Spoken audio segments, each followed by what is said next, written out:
अस्सलाम वालेकुम, this is me Gauhar ताजक। आज हमारी एक्सेल की 8वीं क्लास है। इससे पहले हम 7 क्लासेस ले चुके हैं और आज की इस क्लास में हम डिस्कस करेंगे कि हम अपने डेटाबेस को एज ए टेबल में कैसे कन्वर्ट करते हैं या एज ए टेबल में कैसे फॉर्मेट करते हैं।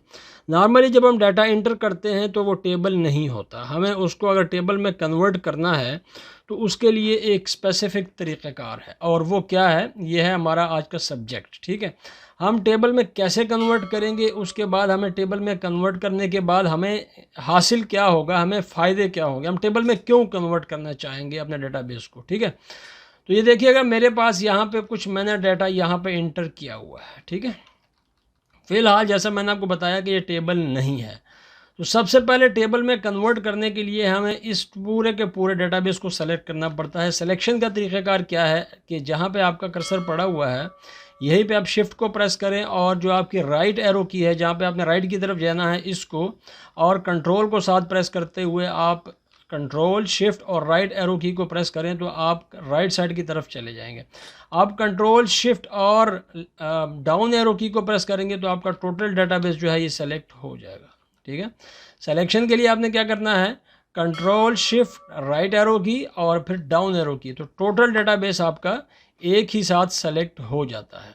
अब यहाँ पे इसकी जो शॉर्ट की है फॉर्मेट एज टेबल की, वो है कंट्रोल टी। आपने क्या करना है, कंट्रोल टी को प्रेस करना है। जैसे ही आप कंट्रोल टी को प्रेस करेंगे तो यहाँ पे आपके पास एक डायलॉग बॉक्स ओपन हो जाता है और ये आपसे पूछता है कि जी माई टेबल हैज़ हेडर्स, और साथ ही उसने आपकी ये जो रेंज है ये यहाँ पे ले ली है। ठीक है, अब ये बाय डिफ़ॉल्ट यहाँ पे चेक है, अगर आप इसका चेक हटा देंगे तो क्या होगा और अगर एक चेक रहेगा तो फिर क्या होगा। देखिएगा ये जो लिखा हुआ ना यहाँ पे माई टेबल हैज़ हेडर्स, ये आपको नज़र आ रहे हैं ऊपर, सीरियल नंबर, आइटम नेम और नंबर ऑफ़ आइटम्स, ये हेडर्स कहलाते हैं। ठीक है, अगर आपके डेटाबेस में हेडर्स हैं तो फिर आप इसको चेक रहने दें। अगर आपके डेटाबेस में हेडर्स नहीं है, ठीक है, मैं अगर फॉर एग्जांपल ये देखिएगा, मैं इसको अभी दोबारा ख़त्म करता हूँ और फिर यहाँ पे आता हूँ। ये देखें, मैं इसको यहाँ से डिलीट कर दिया। डिलीट करने के बाद मैंने फिर डेटाबेस को यहाँ पे सेलेक्ट किया और शॉर्ट की यूज़ की टेबल में कन्वर्ट करने के लिए, कंट्रोल टी। अब देखें, इसको मैं कहता हूँ कि जी माई टेबल हैज़ हेडर, ये यहाँ पे पहले चेक था, अब ये अनचेक है। ठीक है, अब अनचेक है तो अनचेक की सूरत में अगर हम इसको ओके करेंगे तो ये क्या करेगा, ये आपका डेटाबेस को हेडर्स दे देगा। ओके करेंगे आप, ये देखें ये क्या किया इसने, बाकायदा कॉलम 1, कॉलम 2, कॉलम 3, वो अलग बात है कि आप इसको क्या नाम देंगे, वो एक अलग चीज़ है, लेकिन उसने आपको बाकायदा हेडर्स प्रोवाइड कर दिए कि यहाँ पे आप अपने अपने जितने भी हेडर्स हैं आप इनका नाम लिख सकते हैं। ये आपने कब किया, जब आपके हेडर्स नहीं थे। अब दूसरी तरफ आते हैं और इसको कंट्रोल जेड से वापस जाते हैं, हमारे पास हमारे हेडर्स हैं। सिलेक्शन के बाद जब हम कंट्रोल टी को प्रेस करेंगे तो ऑलरेडी ये सेलेक्टेड है, इसी को हम ओके कर लेंगे। ओके करने के बाद आप देखेंगे तो आपका जो डेटाबेस था वो टेबल में कन्वर्ट हो चुका। अब आपको कैसे पता चलेगा कि ये टेबल में कन्वर्ट हो चुका है, ये देखिएगा, मैं इससे पहले मैं इसको कंट्रोल जेड करके दोबारा फिर वापस जाता हूँ। ठीक है, कंट्रोल जेड किया, ये आपके पास यहाँ पे आप देखेंगे ऊपर ये कुछ टैब नज़र आ रहे होंगे, डेवलपर, पावर पिवट और व्यूज़ और रिव्यू वगैरह के। ठीक है, इसमें अब इनके अलावा कोई टैब आपको नज़र नहीं आ रहा। अब अगर हम इसको टेबल में कन्वर्ट करते हैं कंट्रोल टी से, ठीक है, और ओके करते हैं तो आप देखेंगे एक टैब आपको और नज़र आ जाएगा यहाँ पे डिज़ाइनिंग का। इसका मतलब है कि आपका डेटाबेस अब टेबल में कन्वर्ट हो चुका है। और वैसे भी अगर आपके पास कोई डाटा आ जाए और आप ये मालूम करना चाहते हैं कि आया ये टेबल है या वैसे ही डाटा है, तो आप ज़रा टेबल के ऊपर क्लिक करके देखिएगा, तो अगर ये डिज़ाइन का टैब यहाँ पे ओपन हो जाता है तो उसका मतलब है कि ये टेबल है।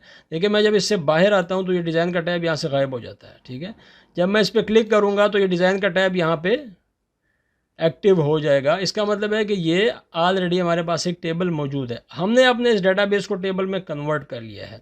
जब हम इसको टेबल में कन्वर्ट कर चुके हैं तो अब इसका डिज़ाइन का टैब ओपन हो चुका है। इसका मतलब है कि हमें अब इस डिज़ाइन के टैब को डिस्कस करना है। ठीक है, इसमें 2-3 चीज़ें बहुत अहम हैं। पहली चीज़ ये है कि ये देखें, यहाँ पे नीचे अगर आप देखें तो कोई टोटल वगैरह आपको नज़र नहीं आ रहा होगा। ठीक है, ये 60 के बाद यहाँ पे आपको रो खाली नज़र आ रही है। और हम ये चाहते हैं कि यहाँ पे कुछ टोटल हमें नज़र आए, ठीक है, क्योंकि हमने ऊपर से नीचे तक इसका टोटल करना है। तो ऑटोमेटिकली आप यहाँ पे कोई फार्मूला लगाने की आपको ज़रूरत नहीं है। आपने करना क्या है, आपने डिज़ाइन के टैब में जाना है और ये यहाँ पे जो टेबल स्टाइल ऑप्शंस हैं, यहाँ पे आपको टोटल रो का एक ऑप्शन है, इसके ऊपर आपने क्लिक कर देना है। क्या करना है, इसके ऊपर आपने क्लिक कर देना है। आप जैसे ही इसको क्लिक करेंगे तो अब आप नीचे देखें यहाँ पे टोटल लग गया और यहाँ पे फार्मूलाज लग गए और ये काफ़ी सारे फार्मूलाज हैं। यहाँ पे अगर आप इस ड्रॉप डाउन लिस्ट को डाउन करेंगे तो आपको नज़र आएगा कि average, count, count number, maximum, minimum, sum, ठीक है ना, और इस तरह वेरिएशंस और भी मज़ीदा फार्मूला यहाँ पे अप्लाई कर सकते हैं। लेकिन जो फार्मूले हमें यहाँ पे चाहिए वो यहाँ पे लग चुके हैं और ये देखिएगा यहाँ पे इसने टोटल कर दिया है। अब अगर आप ये चाहते हैं कि ऊपर से नीचे हमारे पास ये आइटम्स कितनी हैं, तो लाजमी बात है फिर आपको यहाँ पे काउंट का फार्मूला लगाना पड़ेगा। आपने ये ड्रॉप डाउन लिस्ट पे क्लिक करना है और यहाँ पे जस्ट जाके काउंट पे क्लिक कर देना है, तो ये आपको बताएगा कि 60 आइटम्स हैं, जो कि यहाँ से लेकर और यहाँ तक नीचे तक ये कितनी आइटम्स हैं, 60, ठीक है। अब एक और फार्मूला यहाँ पे आपको नज़र आ रहा होगा और वो है काउंट नंबर का, ठीक है। अब अगर फॉर एग्जांपल मैं यहाँ पे काउंट नंबर्स के ऊपर क्लिक करता हूँ, ठीक है, तो इसने मुझे बता दिया कि ये 60 हैं। इसका मतलब क्या है कि अगर ये वाली रेंज यहाँ से लेकर ये जो हमने अभी ऊपर से रेंज ली है जिसने हमें बताया कि नंबर आपके कितने हैं, 60 हैं, अगर यहाँ पे कोई टेक्स्ट वगैरह लिखा होगा तो ये उसको यहाँ पे काउंट नहीं करेगा। देखिएगा मैं यहाँ पे एक टेक्स्ट लिख देता हूँ, ठीक है, मैंने टेक्स्ट लिखा तो अब यहाँ पे कितने हो गए, 59, पहले कितने थे, 60। इसका मतलब है कि काउंट नंबर्स वाला जो फार्मूला है ये सिर्फ़ और सिर्फ नंबर्स को काउंट करता है, ठीक है। हम कंट्रोल Z करके यहाँ से USB को ख़त्म कर देते हैं।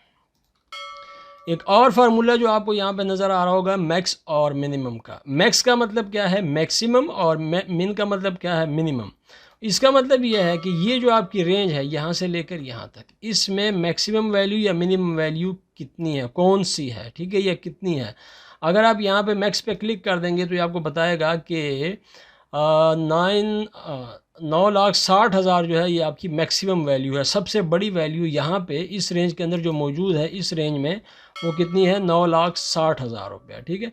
लेकिन अगर आप ड्रॉप डाउन लिस्ट पे क्लिक करते हैं और नीचे आके आप मिन पे क्लिक करेंगे तो सबसे छोटी वैल्यू आपको ये बताएगा और वो है 2,550 रुपया, ठीक है।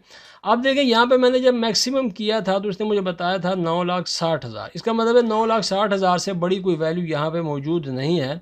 अगर मैं इससे बड़ी कोई वैल्यू यहाँ पे लिखूँगा, इससे बड़ी कोई वैल्यू मैं यहाँ पे लिखूँगा तो वो इस 9,60,000 को यहाँ से ख़त्म करके वो बड़ी वाली वैल्यू यहाँ पे हमें शो करेगा। फॉर एग्जांपल मैं यहाँ पे ये वाली अमाउंट लिख देता हूँ। अब आप देखें तो यहाँ पे इसने क्या कर दिया, 15 लाख को यहाँ पे हमें बताया कि 15 lakh is the maximum value. अब ये 200, अब जब हमने मिनिमम पे क्लिक किया था तो मिनिमम में हमने क्या बताया था, उसने बताया था कि 2550 जो है this is the minimum value in this range. अब अगर आप यहाँ से यहाँ पे जाते हैं और यहाँ पे कोई इससे भी छोटी वैल्यू लिखते हैं, फॉर एग्जांपल मैं ये वाली वैल्यू लिख देता हूँ 2500, तो यहाँ पे ऑटोमेटिकली इसको ये चेंज कर देगा क्योंकि फार्मूला लगा हुआ है और ये हमें बता रहा है कि आपकी मैक्सिमम और मिनिमम वैल्यूज़ क्या क्या हैं। जिस तरीके से जब जब यहाँ पे वैल्यू चेंज होती रहेगी तो यहाँ पे इसका जो आंसर है वो यहाँ पे चेंज होता रहेगा, ठीक है। उसके बाद नीचे आते हैं और यहाँ पे सम का एक फार्मूला है, एक फंक्शन है। इसको जब अप्लाई करेंगे तो इसका मतलब क्या है कि ये आपको ऊपर से लेकर यहाँ से लेकर और ये जो आपकी जितनी रेंज है इसने सब का आपको यहाँ पे सम करके दे दिया है। इसका मतलब ये है कि अगर आप अपने डेटाबेस को सिंपल टेबल में कन्वर्ट कर देते हैं तो आप काफ़ी सारे काम करने से बच सकते हैं। आपको फार्मूलाज बाकायदा लगाने की ज़रूरत नहीं है, ठीक है। आपको उसकी फॉर्मेट जो है, फॉर्मेटिंग आपको ख़ुद ब खुद मिल जाती है। अगर आप ये देखें तो आपको यहाँ पे फ़िल्टर भी ख़ुद ब खुद लगे हुए हैं, हमने ये फ़िल्टर लगाए हुए नहीं हैं। ये जो आपको ये ड्रॉप डाउन किस्म के ये नज़र आ रहे हैं, ये वाले, इनको फ़िल्टर कहा जाता है, ठीक है। जब हम फ़िल्टर में जाएंगे तो हम इसको डिस्कस करेंगे।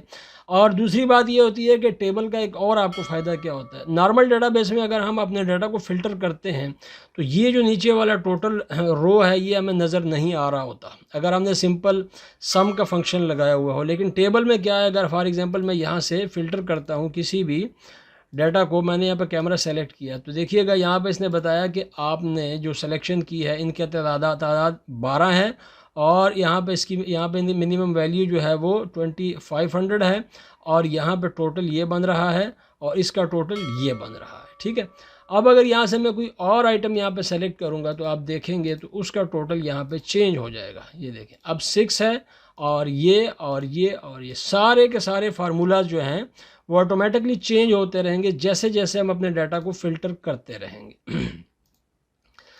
अब यहाँ पे जब हम डिज़ाइनिंग में जाते हैं तो डिज़ाइनिंग में आपको नज़र आ रहा होगा यहाँ पे first column, last column, banded column और हेडर रो और बैंडेड रो। ठीक है, अब ये कोई ख़ास ऐसी चीज़ें नहीं हैं, ये जस्ट इसके फॉर्मेटिंग से रिलेटेड हैं। अगर देखें मैं यहाँ पे हेडर रो को यहाँ से मैं क्लिक करता हूँ तो हेडर रो, तो आप देखिएगा कि हेडर रो क्या है। ये आपको जो आपका हेडर है, ये अगर आप चाहते हैं कि यहाँ पे नज़र आए तो इसको आपने चेक रहने देना है। अगर आप चाहते हैं कि नज़र ना आए तो इसको आप ख़त्म कर दें, तो हेडर्स आपके यहाँ से ख़त्म हो जाएंगे। ठीक है, बैंडेड रोज़, अब ये देखिएगा मैं अगर इसको यहाँ से ख़त्म करता हूँ तो क्या हुआ, अब पहले देखिएगा पहले क्या है। ये देखें, ये इसने जो फॉर्मेट किया हुआ है तो ये एक रो जो है इसको हल्का सा ब्लू किया हुआ है, दूसरी रो को उसने वाइट किया हुआ है, एक हल्का सा ब्लू दूसरी वाइट।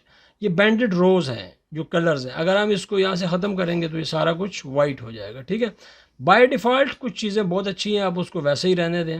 फर्स्ट कॉलम का मतलब क्या है, ये देखिएगा जैसे मैंने फ़र्स्ट कॉलम पे क्लिक किया तो उसने फर्स्ट कॉलम में यहाँ पे जो एंट्रीज थी वो सबको बोल्ड कर दिया। लेकिन मैंने आपको फिर बताया ना कि ये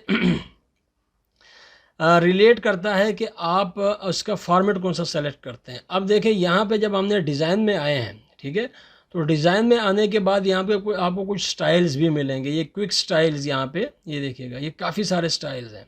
आप यहाँ से अपने टेबल को कोई भी स्टाइल दे सकते हैं। मैंने ये वाला स्टाइल दे दिया। ठीक है, जैसे मैंने स्टाइल दिया तो हर चीज़ जो है वो चेंज हो चुकी। उसका हेडर जो है वो भी चेंज हो गया, उसका बैकग्राउंड कलर भी चेंज हो गया, उसका टेक्स्ट जो है उसका कलर भी चेंज हो गया।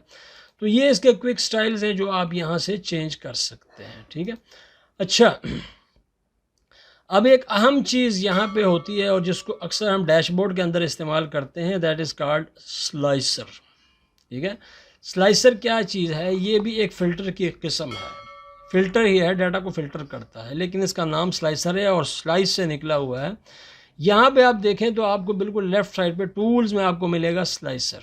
मैंने यहाँ पे जैसे ही क्लिक किया तो ये वाली जो हेडर्स हैं ये सारी की सारी यहाँ पे आपको बता रहा है, और ये आपसे पूछ रहा है कि आपने जो स्लाइसर इंसर्ट करना है वो आपने किस हेडर को सेलेक्ट करके करना है। फॉर एग्जांपल मैं ये चाहता हूँ कि आइटम नेम वाला मैं यहाँ पे एक स्लाइसर इंसर्ट करना चाहता हूँ, तो मैंने यहाँ पे आइटम नेम पे क्लिक किया और इसको जस्ट ओके कर दिया। तो आप देखेंगे यहाँ पे वो जो आइटम्स हैं वो आपके पास यहाँ पे आ चुकी हैं। ठीक है, सारी की सारी आइटम्स ये आपको यहाँ पे नज़र आ रही हैं। कौन सी आइटम, जो यहाँ पे दी हुई हैं। अब स्लाइसर का आपको फ़ायदा क्या होगा, मैंने स्लाइसर को यहाँ पे रखा, या मैं फिर हाँ यहीं पे रख देते हैं। ठीक है, और अब मैं किसी एक आइटम पे क्लिक करता हूँ। पहले तो हम यहाँ पे गए थे ना, हमने फ़िल्टर किया था, अब हम यहाँ पे जाएंगे, इस पर क्लिक किया तो बोया माइक सेलेक्ट हो गया। हम USB पे क्लिक करेंगे, USB सेलेक्ट हो गया, मोबाइल फ़ोन सेलेक्ट हो गया, माउस सेलेक्ट हो गया, VGA केबल सेलेक्ट हो गया, वेबकैम सेलेक्ट हो गया। ये स्लाइसर ये भी फ़िल्टर का काम करता है, लेकिन ये अपने तरीके से फ़िल्टर करता है। अगर आपने इसको क्लियर करना हो तो ये क्लियर फ़िल्टर के बटन पर क्लिक करेंगे तो ये क्लियर हो जाएगा। ठीक है, आप मज़ीद स्लाइसर्स भी इंसर्ट कर सकते हैं। उसके लिए फिर आपको क्या करना पड़ेगा, टेबल में जाएंगे, इंसर्ट स्लाइसर में जाएंगे, और यहाँ पे फिर अगेन मैं ये चाहता हूँ कि ग्रास अमाउंट वाली स्लाइसर जो है वो मैं यहाँ पे इंसर्ट करूँ। तो जैसे मैं यहाँ पे ओके करूँगा तो ये एक मज़ीद यहाँ पे स्लाइसर इंसर्ट हो चुका है। अब यहाँ पे आप 2500 पे क्लिक करेंगे तो आपको 2500 वाली आइटम्स को यहाँ पे फ़िल्टर करके देगा। अगर आप 3000 पे क्लिक करेंगे तो 3000 वाली ग्रास अमाउंट जिनकी होगी वो आपको यहाँ पे फ़िल्टर करके देगा। 7500 तो 7500। स्लाइसर एक बहुत अहम चीज़ है, हम आगे जाके स्लाइसर को फिर अगेन पढ़ेंगे, और यहाँ पे सिर्फ चूँकि इसका हिस्सा है तो इसलिए हमने यहाँ पे डिस्कस किया है। अगर आप स्लाइसर को ख़त्म करना चाहते हैं तो जस्ट उसके सिलेक्शन के बाद आप डिलीट के बटन को प्रेस कर दें। ठीक है, ये स्लाइसर यहाँ से डिलीट हो गया। दोबारा डिज़ाइन में जाते हैं और यहाँ पे मैं आपको एक और चीज़ बता देता हूँ, और वो क्या है कि आपने काम कर लिया, आपके बॉस ने आपको काम दिया था, उसने कहा जी मुझे ये डाटा इस तरीके से बना के दें। आप बजाय इसके कि आप एक फॉर्मेट बनाते और उसमें फार्मूला डालते, आपने फटाफट आगे Ctrl+T को प्रेस किया। मैं यहाँ पे इसकी शॉर्ट की आपको लिख भी देता हूँ। ठीक है, CTRL+T, मैंने यहाँ पे फटाफट आए, आपने यहाँ पे कंट्रोल की को प्रेस किया और डाटा को उसका आपने टेबल में कन्वर्ट कर दिया और आपने सारा काम किया, नीचे फार्मूलाज लग गए, ऊपर फ़िल्टर वगैरह लग गए। अब आप ये चाहते हैं कि आप इसको दोबारा से फिर अपने दोबारा उसी रेंज में कन्वर्ट कर दें जहाँ पे ये डाटा था। मतलब क्या है कि जो नॉर्मल रेंज थी उसमें दोबारा फिर कन्वर्ट कर दें, अब ये टेबल ना रहे। तो वो आप क्या करेंगे, डिज़ाइन में जाएंगे और यहाँ पे आप देखें तो कन्वर्ट टू रेंज, इस पर आप जस्ट क्लिक कर देंगे और आपको एक मैसेज आएगा, आपने इसको यस कर देना। अब आप देखिएगा तो यहाँ से वो फार्मूलाज जो थे वो भी यहाँ से ख़त्म हो गए, जो ड्रॉप डाउन लिस्ट थी वो भी ख़त्म हो चुकी, जो यहाँ पे फ़िल्टर लगे हुए थे वो भी ख़त्म हो गए। और अगर आप यहाँ पे देखें तो यहाँ से डिज़ाइन का टैब भी गायब हो चुका है। इसका मतलब है कि ये अब मज़ीद यहाँ पे टेबल नहीं रहा। ठीक है, तो मैं उम्मीद करता हूँ कि आज की क्लास भी आपको पसंद आएगी, और अगर आपको क्लासेस पसंद आ रही हैं तो आप कमेंट ज़रूर करें, वीडियोस को शेयर ज़रूर किया करें और अपने फ्रेंड्स के साथ आप इसको डिस्कस ज़रूर किया करें। Thank you very much for watching.